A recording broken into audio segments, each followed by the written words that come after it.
Before we can start putting these atoms together, we have to be able to understand valence electrons and how many valence electrons an atom has. We also need to have a slightly better idea of size of the electrons and size of atoms and ions. So, core and valence electrons. Core electrons are electrons which lie closest to the nucleus in the lower energy levels and require a lot of energy to remove. We talk about the Bohr model, we say, a photon of energy equal to the energy required to promote the electron to a higher energy level. If we're closer to the nucleus, it's going to take more energy to remove it. It's closer to that positive charge of that nucleus. It's more heavily attracted. So core electrons are the ones that are closer to your nucleus. Your valence electrons are the electrons which lie furthest away from the nucleus in the higher energy levels of the atom or ion itself. Therefore, because they're farther away, they require less energy to remove them. Valence electrons are those that are lost, gained, and shared between different atoms. So when we're talking about bonding, it's the valence electrons that are involved.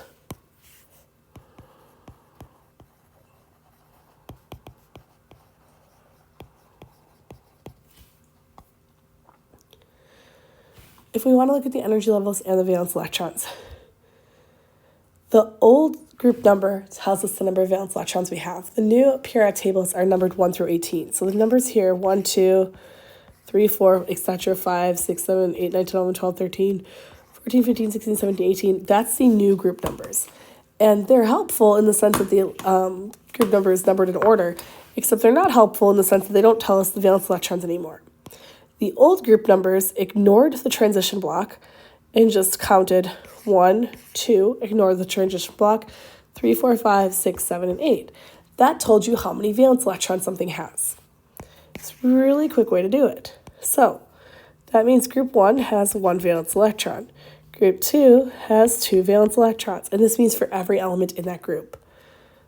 3 valence electrons, 4 valence electrons, 5 valence electrons, 6 valence electrons, 7 valence electrons, and 8 valence electrons. It also tells us the different energy levels of the species.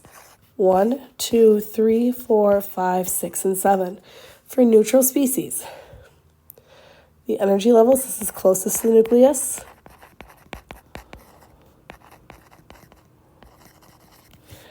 Energy level 7 is furthest from the nucleus.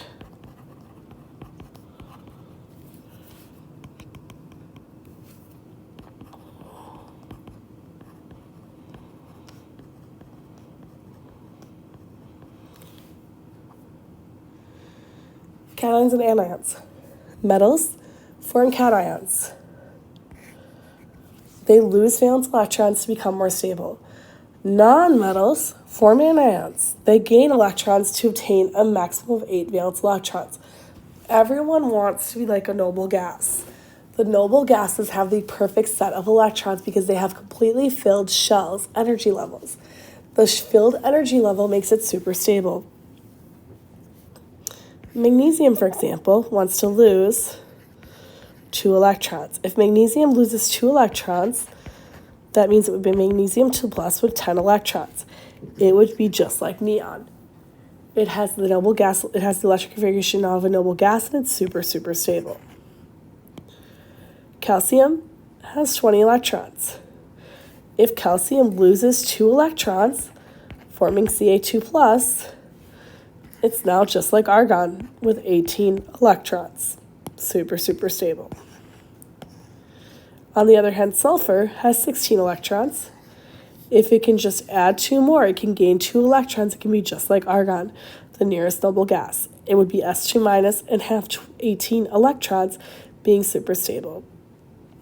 These ions are what we call isoelectronic. Isoelectronic just means they have the same number of electrons. And a little bit of your periodic trends. So, general trend, atomic radius decreases as I go from left to right across the table, but increases as I go down the table. Atomic size increases with increasing energy level down a group. Atomic radius decreases with increasing number of protons across the period, going from left to right across the table. Additional protons exert a stronger attractive force on the electrons, drawing electron cloud in, reducing the size. So when I look at, say, fluorine, comparative to lithium, they're in the same energy level. you've got your nucleus. For lithium, I've got my 3 protons in my nucleus. I have my n equals 1 energy level and my n equals 2 energy level. Let's pretend those are actually drawn correctly. For fluorine, I've got my 9 protons. I'm not going to worry about the electrons. They fit in the nucleus as well. My n equals 1 energy level. My n equals 2 energy level. Both lithium and fluorine have 2 electrons in their n equals 1 energy level.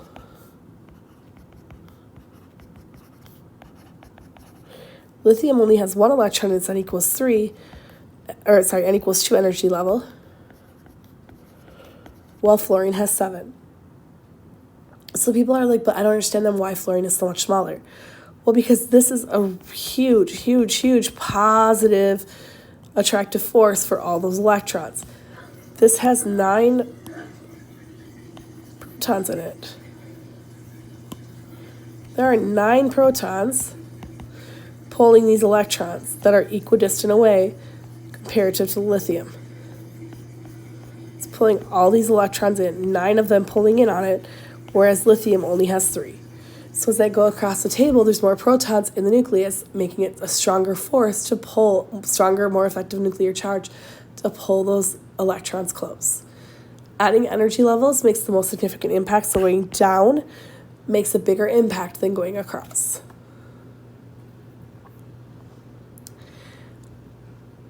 Again, atomic size, if I look here, boron, carbon, nitrogen, oxygen, fluorine, this is in the same period. The n equals 2 period, if I look up here.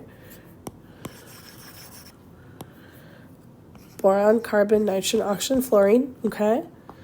I see that the radius is decreasing 88 down to 64. Now, if I look down group 1, lithium, sodium, potassium, cesium, so lithium, sodium, potassium, and down, skipping meridian, go down to cesium here, I see an increase in the radius. So, like we said here, adding energy levels makes the most significant impact. We see that large impact on the difference in size going down.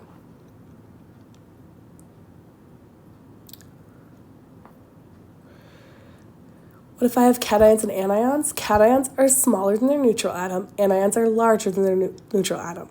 Reason being, cations lost electrons. So now I have number of protons greater than number of electrons. The protons that remain can just flat out pull on the remaining electrons stronger, and they do. Anions are larger because they gained electrons. The number of protons is now less than the number of electrons. The protons that remain can't pull as strongly. So we see here is like lithium compared to lithium plus, beryllium compared to beryllium plus, boron compared to boron plus 3, gallium compared to gallium plus 3, etc. Rubidium compared to rubidium plus 1.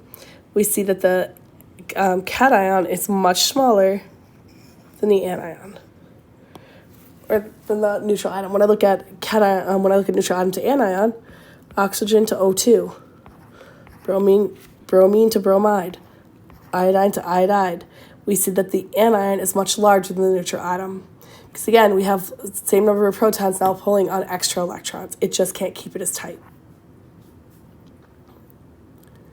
And in the notes, there's one here that says, it's on your slides, but rank Cl, Cl minus, Na and Na plus in order of increasing radius.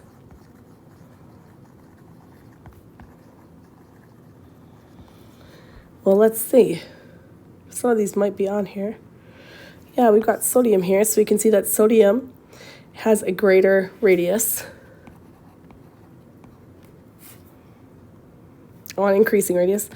So sodium's greater than Na plus. If I look at chlorine here, I see that chloride is greater than Cl. How do I know the difference between sodium and chloride? They're in the same row. Well, one, I can see the numbers here, yes.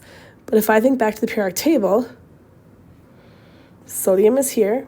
So it's not such a mess. Sodium is here.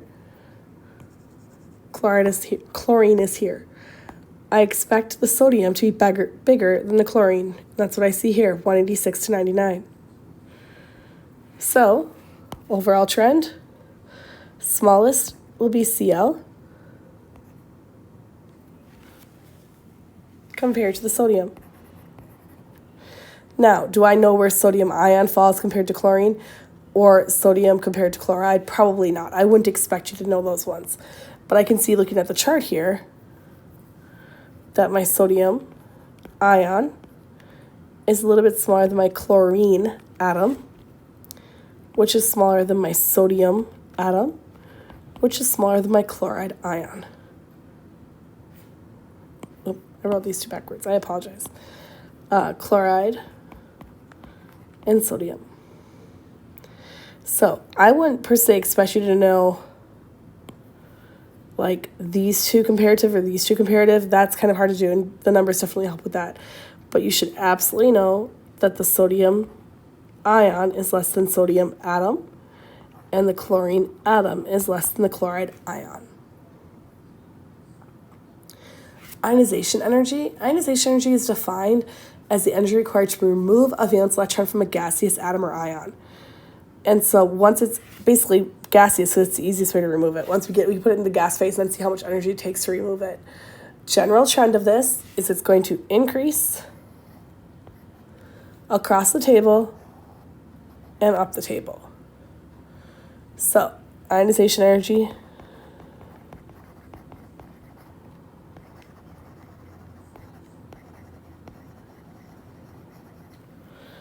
now, if you like to look at atomic size,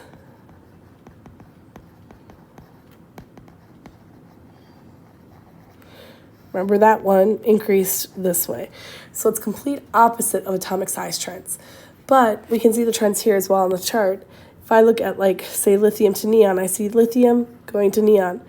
It's increasing as I go up. There's slight hiccups in it, and there's reasons for that you guys aren't responsible for. But sodium to argon, potassium to krypton, it's all looking at the same period, rubidium to xenon. As I go across the table, it's going to be harder and harder to remove a valence electron. But what I want you to think about is, what does that table mean? I mean, as I go across here, it's harder and harder to remove an electron. Well, no surprise, I'm going to the nonmetals. The nonmetals don't want to give me their electrons. The metals don't care as much. Metals are going to lose electrons. Nonmetals don't want to lose their electrons. So it's going to take a lot more energy to go across losing those electrons. Now, going up the table, it's going to take more energy to lose the electrons, but that's because as I go up the table, I'm removing electrons that are closer and closer to the nucleus. This is really far from the nucleus. This is not as far from the nucleus. So as I go up the table, it's harder to remove those electrons because I'm closer and closer to the nucleus. As I go across the table, it's harder to remove them because I have a stronger and stronger nuclear charge or pull from that nucleus. And that's the trends for your ionization energy.